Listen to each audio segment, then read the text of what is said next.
حضرات صحابہ کرام رضوان اللہ تعالی علیہم اجمعین کے دل میں دیدار مصطفیٰ کی کتنی طرف تھی، چہرے مصطفیٰ کی زیارت کا کتنا شوق تھا۔ حضرت مصعب بن عمیر رضی اللہ تعالی عنہ تلاوت قرآن بھی فرما رہے تھے اور اس کی تفسیر بھی بیان کر رہے تھے۔ حضرت عبد الرحمن آپ کی طرف متوجہ ہو کر تلاوت قرآن اور تفسیر قرآن سماعت کر رہے تھے۔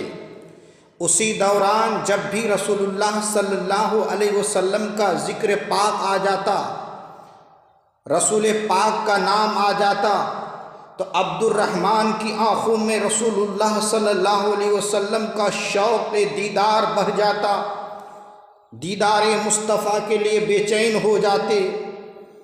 کیا مزے کی زندگی ہے زندگی عشاق کی، آنکھیں ان کی جستجو میں دل میں ارمان جمال۔ حضرت عبد الرحمن نے حضرت مصعب سے کہا، کب سال گزرے گا اور موسم حج کا آئے گا اور ہم آپ کی زیارت سے مشرف ہوں گے؟ حضرت مصعب مسکرائے اور فرمایا، ابو عبد الرحمن صبر کرو، جلد ہی دن گزر جائیں گے۔ ابن مسلمہ نے کہا، حضور کے دیدار کے بغیر مجھے سکون نہیں ملتا اور سمجھ میں نہیں آتا کہ یہ دن کیسے گزریں گے۔ پھر وہ کچھ دیر خاموش رہتے ہیں اور فرماتے ہیں کہ مجھے اندیشہ ہے کہ کہیں کسی وجہ سے میری ملاقات حضور سے نہ ہو سکے، اس لیے آپ ہمارے سامنے حضور کا سراپا ہی بیان کر دیجئے، کیونکہ آپ حضور کی صحبت میں رہے ہیں اور حضور کے چہرے انور کی زیارت سے مالا مال بھی ہوئے ہیں۔ جتنے حاضرین تھے سبھی نے بایک زبان ہو کر کے کہا، ابن مسلمہ تم نے ہمارے دلوں کی بات کہہ دی، اے ابن امیر حضور کا سراپا بیان کیجئے۔ حضرت مصعب بن عمیر ادب سے بیٹھ جاتے ہیں، سر کو جھکا لیتے ہیں اور نظر نیچی کر لیتے ہیں، جیسے کہ آپ حضور کا سراپا اپنے ذہن میں لا رہے ہیں، اور آپ نے اپنا سر اٹھایا اور فرمایا، رسول اللہ صلی اللہ علیہ وسلم کے رنگ میں سفید اور سرخی کا حسن امتیاز ہے، چشمان مبارک بہت ہی خوبصورت ہیں، بھویں ملی ہوئی ہیں، بال سیدھے ہیں، داڑھی مبارک گھنی ہے، دونوں مونڈے کے بیچ فاصلہ ہے، آپ کی گردن مبارک جیسے چاند کا چھاگل ہے، ہتھیلیاں اور قدم موٹے ہیں، آپ جب چلتے ہیں تو ایسا معلوم ہوتا ہے جیسے آپ اونچائی سے نیچے آ رہے ہیں، اور جب کھڑے ہوتے ہیں تو ایسا دکھائی دیتا ہے جیسے آپ کسی چٹان سے نکل پڑے ہوں۔ آپ جب کسی کی طرف رخ فرماتے تو مکمل طور پر متوجہ ہوتے، آپ کے چہرے مبارک پر پسینہ موتیوں کے مانند ہوتا تھا۔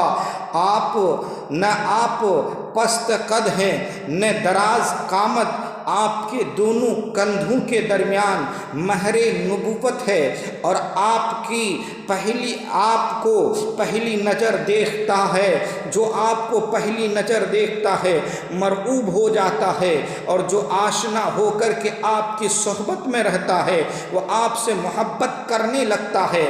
آپ سب سے زیادہ سخی اور سب سے زیادہ جرأت مند ہے، آپ کا طرز تکلم سب سے انوکھا ہے اور سب سے نرم اور رہن سہن میں سب سے اچھے ہیں۔ میں نے آپ جیسا کسی کو پہلے دیکھا اور نہ ہی بعد میں جس وقت حضرت مصعب رضی اللہ تعالیٰ عنہ حضور کے اوصاف مبارک کو بیان کر رہے تھے، جماعت صحابہ کرام پر سکوت طاری تھا اور سبھی حضرات پوری توجہ کے ساتھ اوصاف مبارک کو سماعت کر رہے تھے۔ ابھی حضرت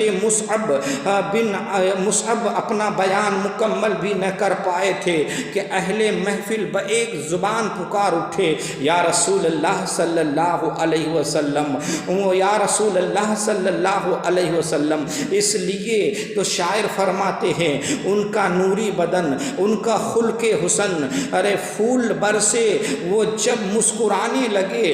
حضرات انصار مدینہ کی ایک عورت جو سرکار مصطفیٰ صلی اللہ علیہ وسلم، جو حضور صلی اللہ علیہ وسلم کی حدیث مبارکہ لا یؤمن احدکم حتی اکون احب الیہ من والدہ ولدہ والناس اجمعین کی مکمل تفسیر تھی، کہتے ہیں کہ جنگ احد میں ان کا باپ، بھائی اور شوہر سبھی شریک تھے۔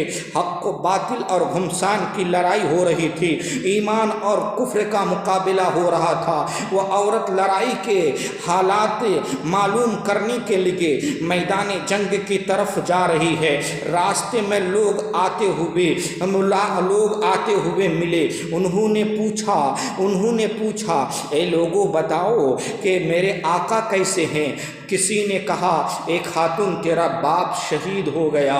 عورت نے کہا میں باپ کو نہیں پوچھتی، یہ بتاؤ کہ میرے آقا کائنات صلی اللہ علیہ وسلم کا کیا حال ہے؟ اس نے کہا ایک خاتون تیرا بھائی بھی شہید ہو گیا۔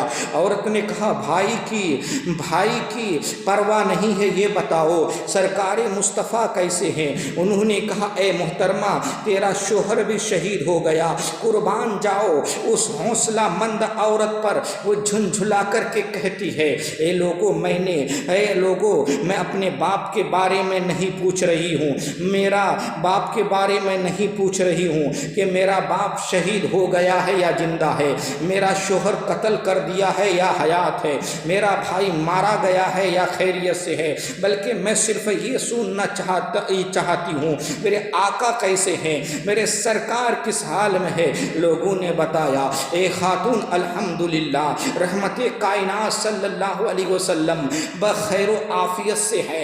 عورت سنتے ہی خوشی میں جھوم جاتی ہے اور بارگاہ رسول میں حاضری ہوتی ہے، رخ زیبا کو دیکھ کر کے عرض کرتی ہے کہ بھر کے اس نے رخ روشن کو جو دیکھا تو کہا تو سلامت ہے تو سب ہینچ ہیں یہ رنج و علم، میں بھی اور باپ بھی شوہر بھی برادر بھی فدا، اے شہیدی تیرے ہوتے ہوئے کیا چیز ہیں ہم، اے شہیدی تیرے ہوتے ہوئے کیا چیز ہیں ہم۔